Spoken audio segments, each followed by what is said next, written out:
A shout tore through the testing bay, sharp enough to silence every machine in the building.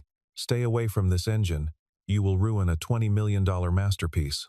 10 Grand Prix engineers burst into laughter the moment they saw the man walking toward them. His jacket streaked with old oil, his hands rough from decades of work no one in that room could imagine. He was a single father who repaired vintage engines for a living. A man without a fresh diploma, without a title, without anyone in that glass-walled facility, knowing he had once turned down offers from some of the most celebrated racing teams in the world. He said nothing about his past. He simply placed 2 fingers against the engine casing and waited 3 seconds before speaking in a voice so calm it barely carried past the front row. "If this engine starts in 3 minutes," he said, "the crankshaft will crack." The room erupted into laughter again, louder this time, mocking, confident, dismissive. The kind of laughter that comes easily to people who have never once been wrong in front of an audience. 3 minutes later, a deafening blast rocked the entire testing facility, and the laughter died as fast as it had begun, leaving only silence, smoke, and 10 stunned faces staring at a stranger who had just proven himself right in front of everyone who swore he was nothing. No one moved for several seconds. No one dared speak first.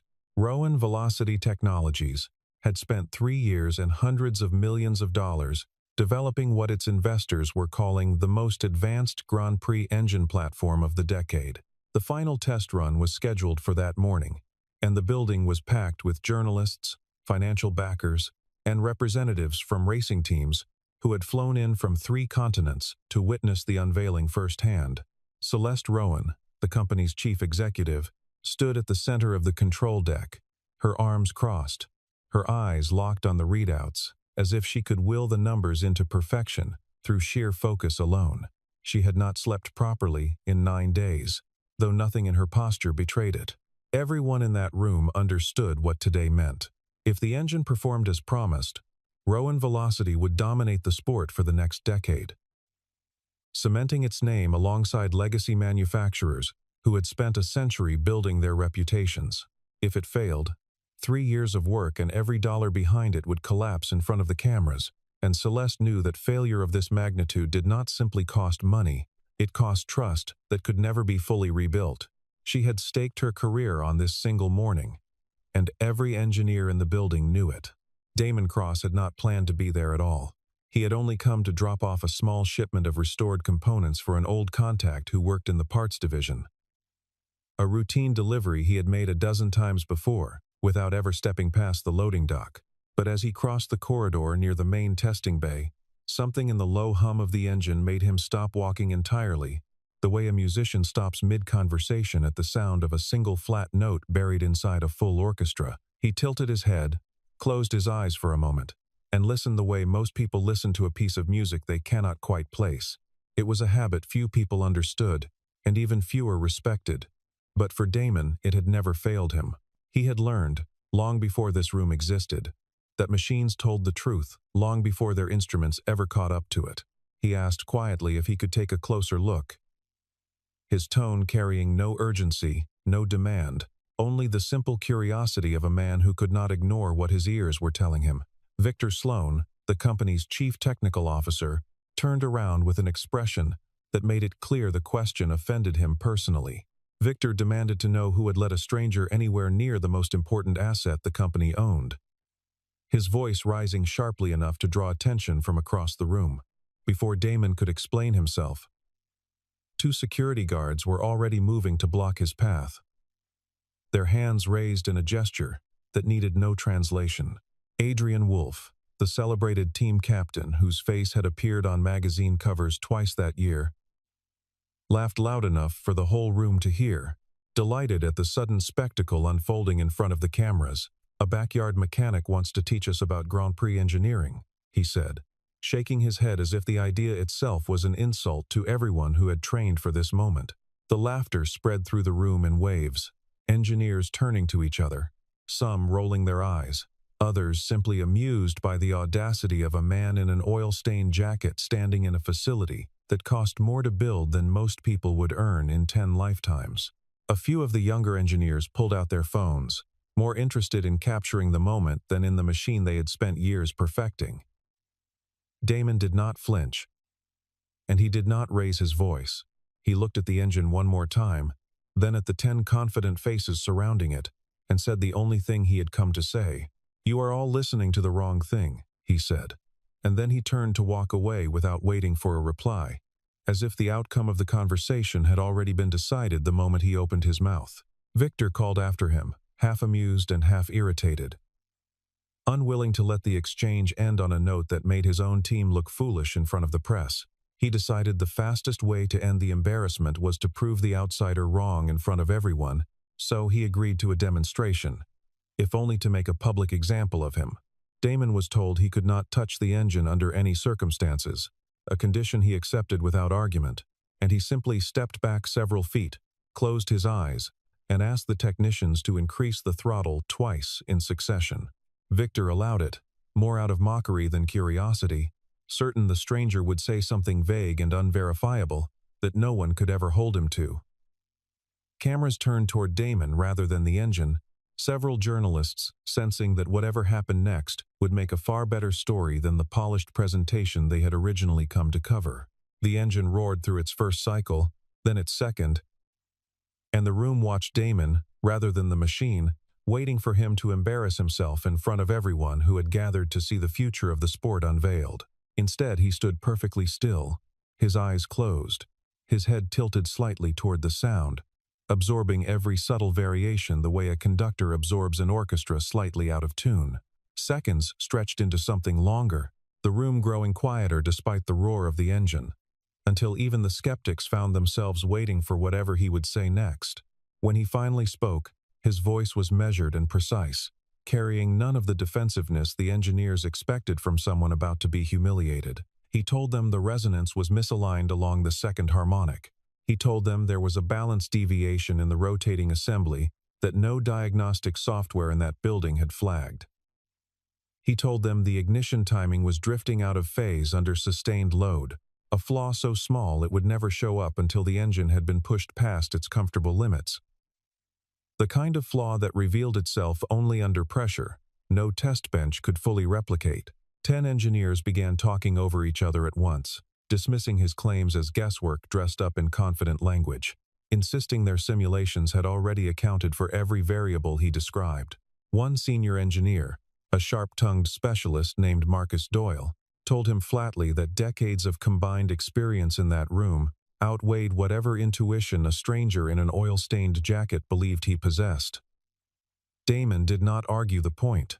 He simply repeated, once more, and without raising his voice, that the numbers on their screens would tell a different story within minutes. Somewhere near the front row, a young intern quietly recorded the exchange on her phone, sensing without quite understanding why that whatever happened in the next few minutes would matter far beyond that single testing bay. The journalists in attendance had come expecting polished statements and rehearsed demonstrations. Not a stranger in an oil-stained jacket challenging the very engineers who had built the company's reputation. A few of them exchanged glances, recognizing a better headline forming in front of them than the one they had arrived to write. And pens began moving across notebooks with new urgency. Celeste Rowan said nothing during the exchange, but she had stopped looking at her tablet the moment Damon began speaking, and something in her posture shifted from irritation to quiet attention. She had built her career on trusting data over instinct, yet the man in the oil-stained jacket had just described 3 separate anomalies without touching a single sensor or opening a single readout, and each one sounded uncomfortably specific for a guess. She glanced at Victor, expecting him to dismiss the moment entirely, and was almost surprised to see a flicker of doubt cross his face before he buried it beneath his usual confidence. Before anyone could stop him, Damon delivered the line that would end the laughter in that room for good. "I will wager this engine will not survive 5 minutes of sustained operation," he said. And then he stepped back and folded his arms, waiting with the patience of a man who had already made peace with whatever happened next. Adrian rolled his eyes and muttered something under his breath about theater, but no one else in the room laughed quite as easily as they had only minutes earlier. The final test began exactly on schedule. The countdown displayed on 3 enormous screens for the benefit of the cameras positioned around the room. For the first 2 minutes, everything performed beautifully, the engine holding a steady rhythm that drew a wave of relieved smiles across the engineering team, several of whom glanced at Damon with open contempt, as if his prediction had already been proven foolish. Victor allowed himself a small, satisfied smile, certain the outsider had finally been put in his place in front of the very people he had tried to lecture. Celeste, however, kept her eyes on Damon rather than the screens, watching the way his expression remained unchanged even as the room around him grew more confident by the second. He was not watching the numbers at all. He was still listening, his head tilted at the same subtle angle it had held from the very beginning. And something about his stillness unsettled her more than any warning light could have. Then, almost exactly at the 4-minute mark, the pressure readings began climbing in a pattern. None of the automated systems had been designed to interpret quickly enough.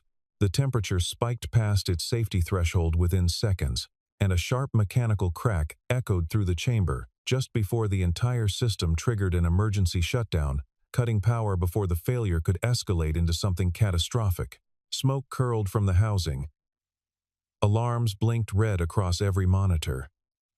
And the room that had been laughing minutes earlier fell into stunned, humiliated silence. Somewhere near the back, a camera shutter clicked once, twice, capturing the exact moment 10 confident engineers realized they had been wrong.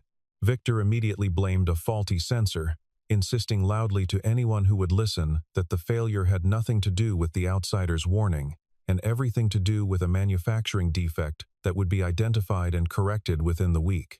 Damon did not argue with him. He simply turned and walked out of the testing bay without another word, leaving behind 10 engineers who had mocked him, and one chief executive who could not stop staring at the diagnostic report now displayed on her screen. Celeste stayed behind long after the room had emptied, running the failure data against every note her team had logged that morning, and what she found unsettled her more than the explosion itself. The margin of error in the rotating assembly matched, almost to the decimal point, the exact flaw Damon had described before the engine ever started.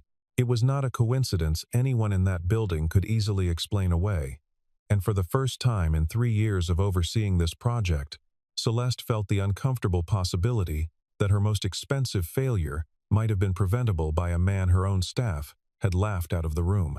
Over the following 2 days, Celeste quietly investigated the man who had walked into her facility uninvited and predicted a catastrophic failure with nothing more than his own hearing. She found no advanced degree attached to his name, no employment history with any major manufacturer, no public record of achievement that would explain the confidence with which he had spoken. His name appeared almost nowhere online, which struck her as strange in an industry where everyone with even modest talent seemed eager to be noticed. What she did find was a small, independent workshop on the edge of town, where Damon restored vintage engines for collectors who paid handsomely and rarely spoke about the man who did the work. The clients on record, however, were not ordinary collectors. Several were retired champions whose names had once dominated headlines in the sport her own company was trying to reshape. Drivers who had walked away from racing decades earlier and rarely gave interviews to anyone, let alone a corporate executive calling to ask about a mechanic. None of them said much when Celeste reached out, careful and guarded in the way people are when protecting something they consider valuable. What she did hear, in the careful pauses and clipped answers, told her something the public record never could. Every one of them spoke of Damon with a quiet, unmistakable respect, the kind reserved for someone whose skill had earned trust rather than fame.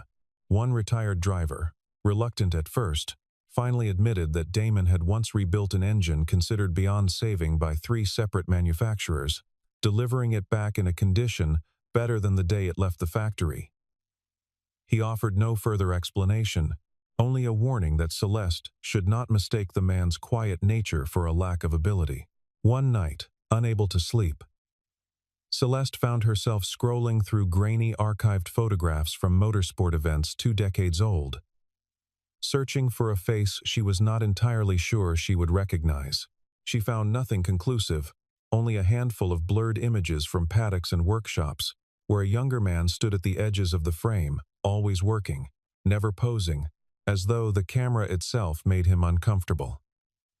It was not proof of anything, yet it deepened the quiet unease that had been building in her since the moment the engine cracked open in front of the cameras. Convinced there was something in his methods worth understanding, Celeste made the decision to invite him back, expecting the offer of a paid consultation to smooth over whatever embarrassment her team had caused him. Instead, Damon declined without hesitation, his answer arriving in a tone that carried no bitterness, only clarity. "I do not work in places where people laugh before they listen," he told her, and the line stayed with Celeste far longer than she expected it to. She sat with the phone in her hand for a long moment after the call ended, turning the sentence over in her mind, recognizing in it something closer to a philosophy than a rejection. It was not pride speaking. It was a boundary he had clearly drawn long before she ever met him. Within a week, the fallout from the failed test had reached the investors, and the pressure on Celeste became almost unbearable. Two major backers threatened to withdraw funding entirely unless the company could demonstrate a credible path forward, and the board began quietly discussing the possibility of shelving the project altogether after 3 years of work and hundreds of millions of dollars invested. Reporters who had come expecting a triumphant unveiling instead published headlines questioning whether Rowan Velocity had overextended itself in an industry that forgave few mistakes. Celeste read every article without flinching outwardly, though privately, the weight of it settled into her shoulders each night. Celeste understood that pride was a luxury she could no longer afford, so she drove to the edge of town herself, alone, without an assistant or a camera crew trailing behind her, dressed down in a way none of her employees would have recognized her in.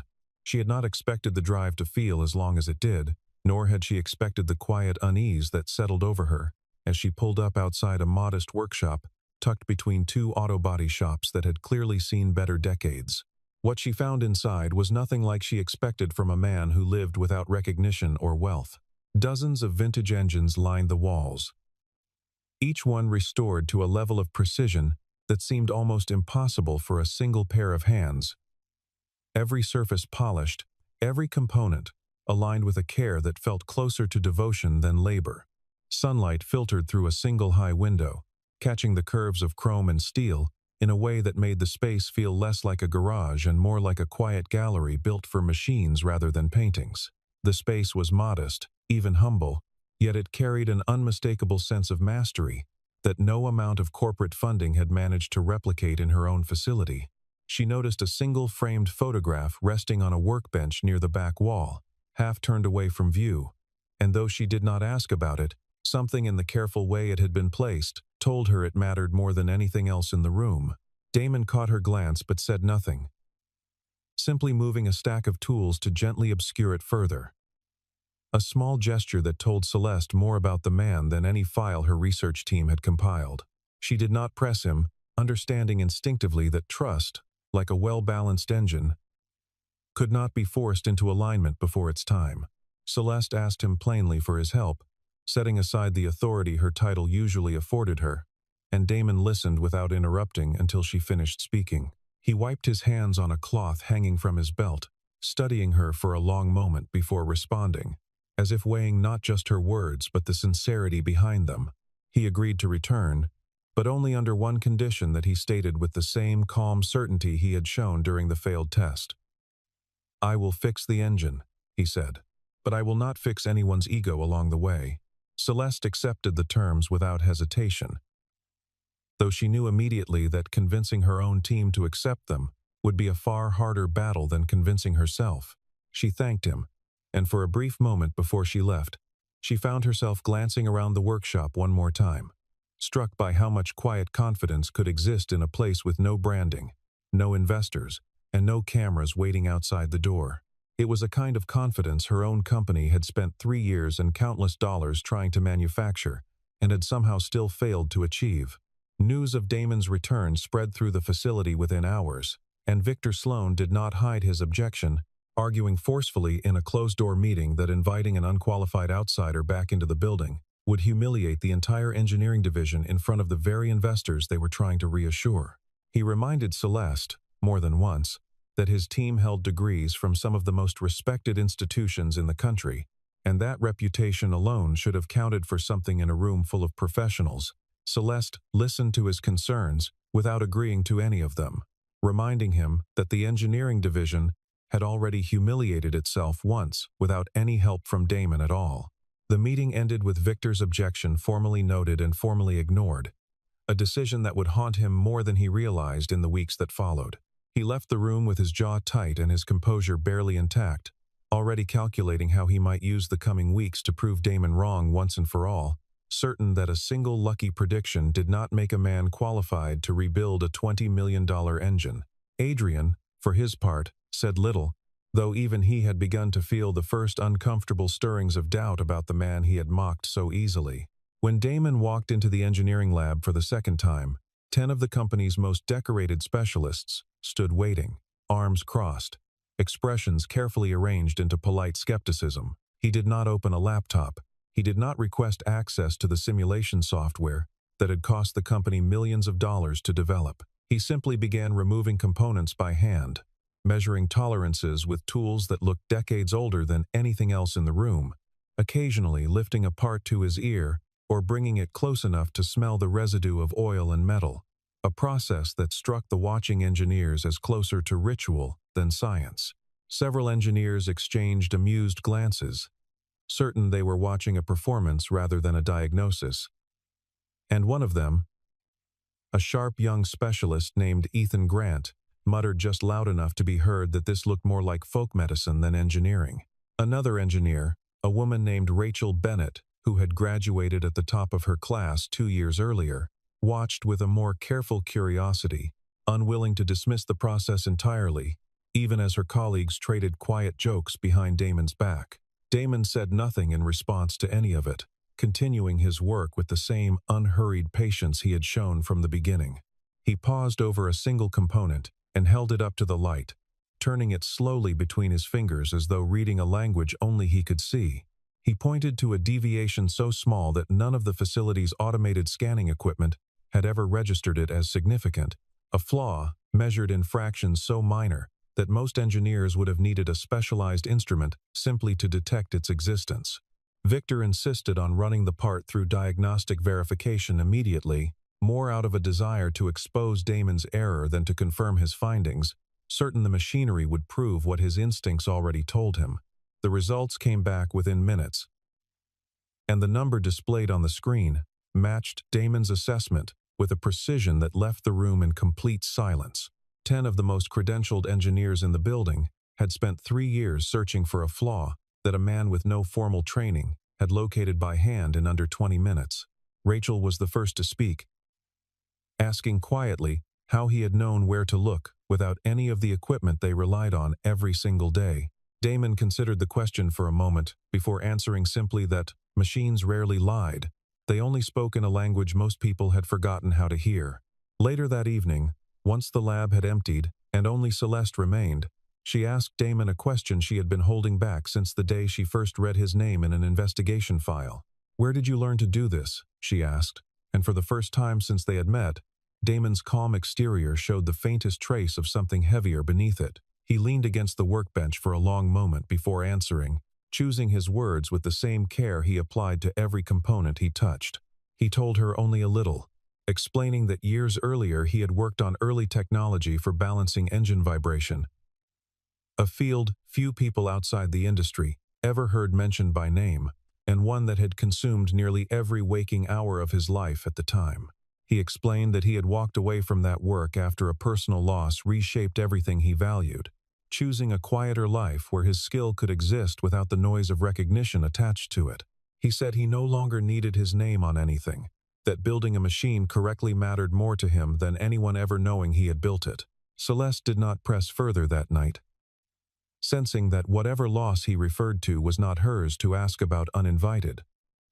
Though the answer left her with more questions than it resolved, she thanked him for his honesty and left the lab with his words still turning over in her mind, especially once her research team uncovered an old patent filing buried deep in an industry archive several days later, listing Damon Cross as its primary inventor. The filing was decades old, tied to a foundational vibration dampening method that had quietly influenced an entire generation of engine design without the public ever learning the name behind it.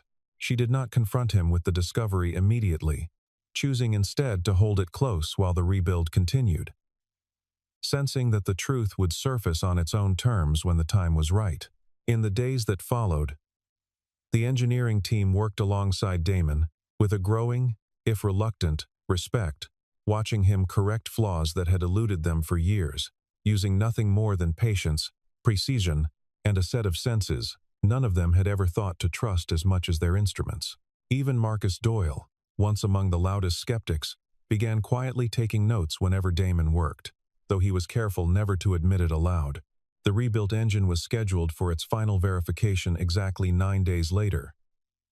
And this time, the room was even more crowded than before, filled with journalists who had returned specifically to see whether the company's public failure would be followed by an even more public collapse.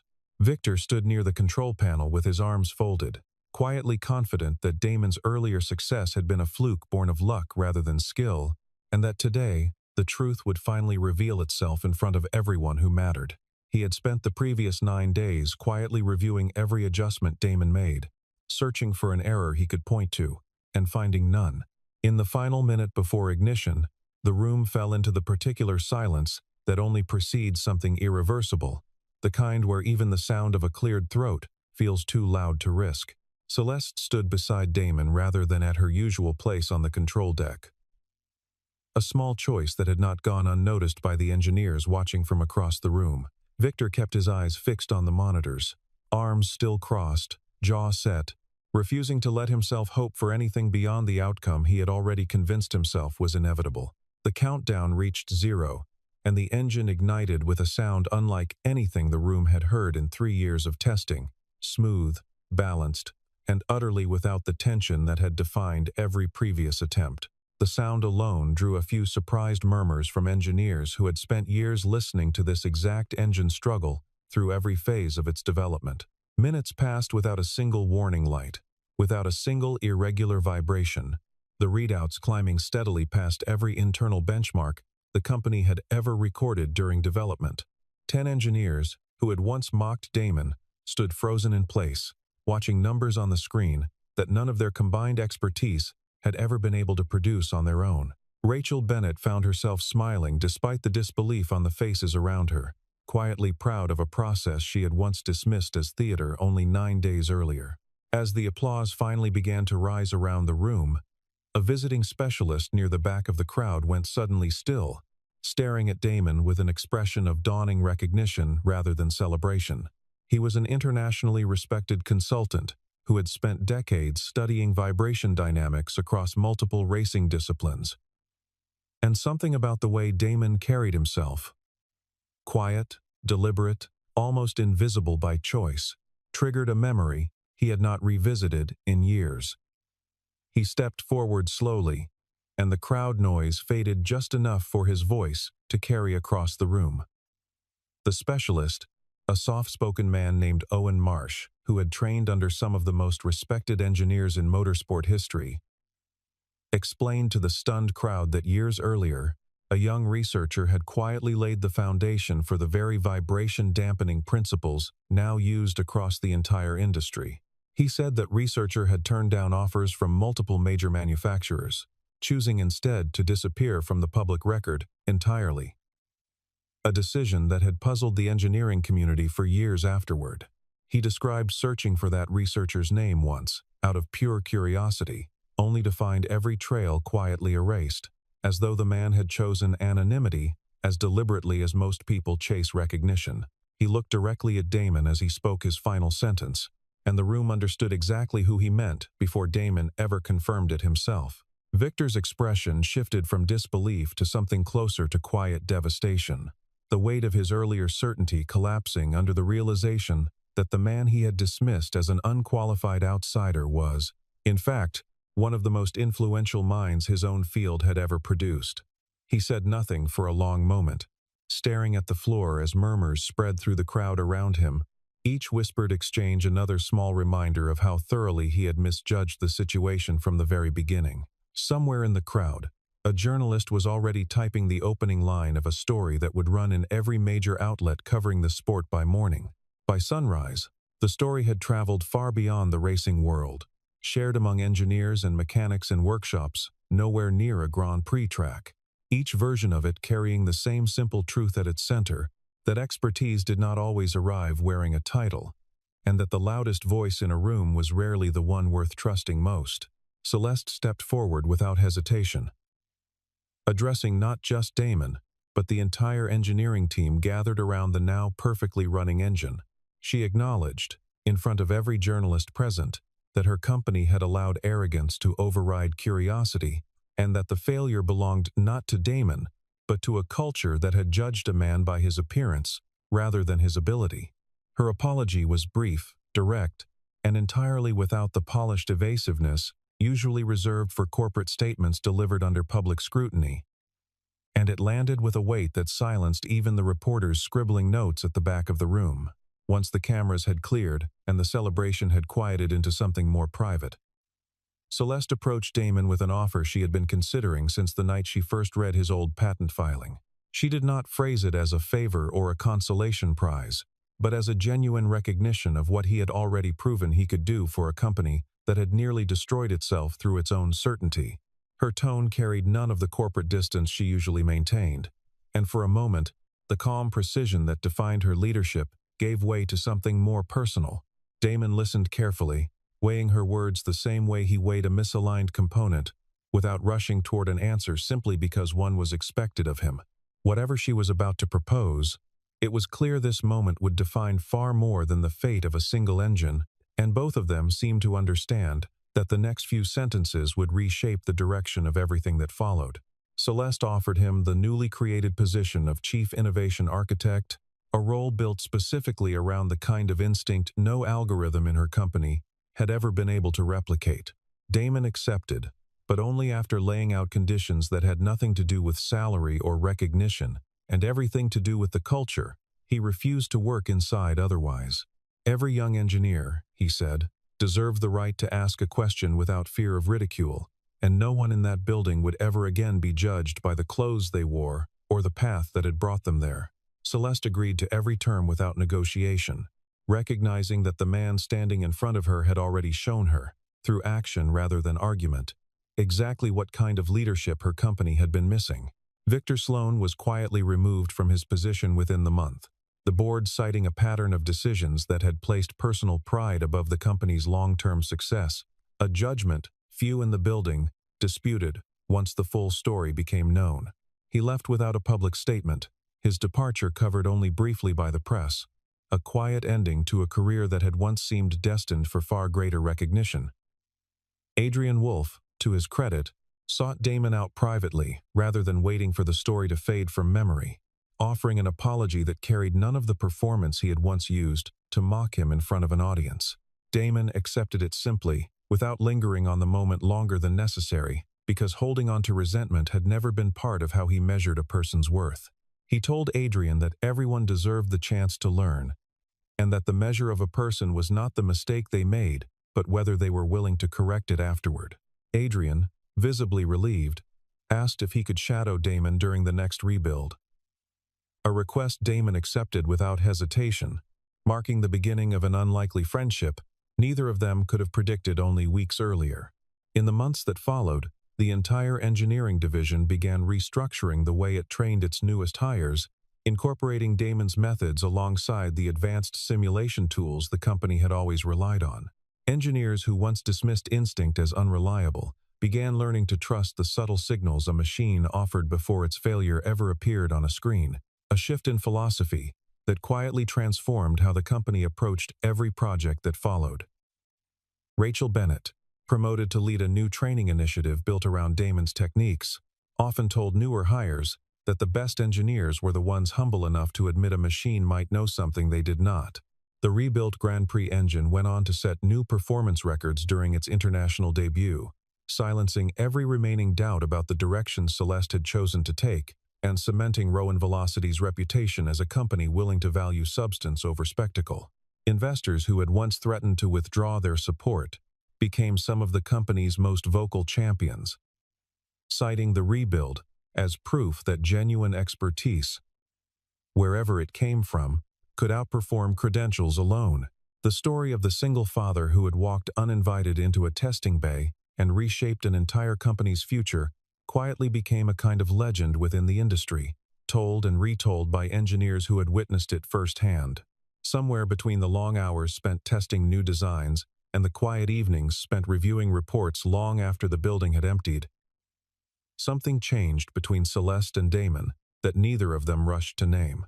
There were no dramatic declarations, no sudden confessions exchanged under pressure, only a steady closeness, built on mutual respect, and the rare comfort of being fully understood by someone who valued substance over spectacle. They shared coffee in the quiet hours after most of the staff had gone home.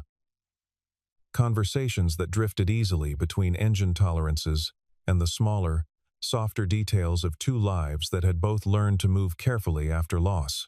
It became, in its own unhurried way, the kind of connection that mattered more precisely because neither of them had needed to perform it for anyone watching. Celeste, who had spent years guarding herself against distraction, found in Damon a steadiness she had never expected to want, let alone need.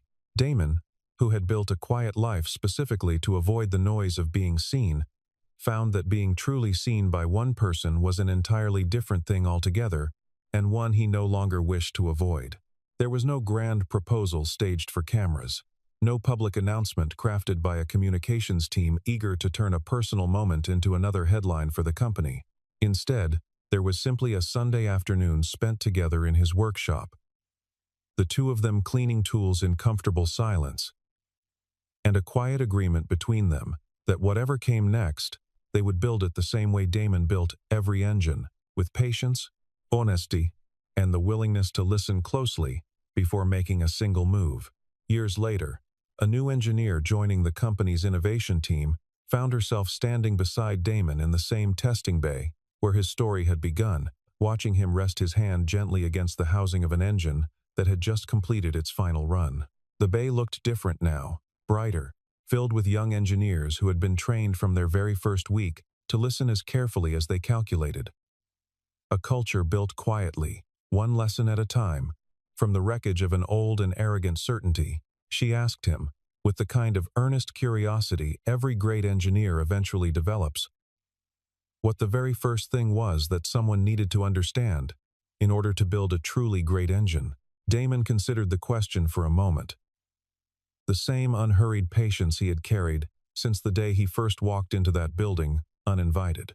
He told her not to look only at the data glowing on the screen in front of her, because numbers could describe a failure only after it had already begun. Learn to listen to the machine, he said, long before it ever has to cry out for help.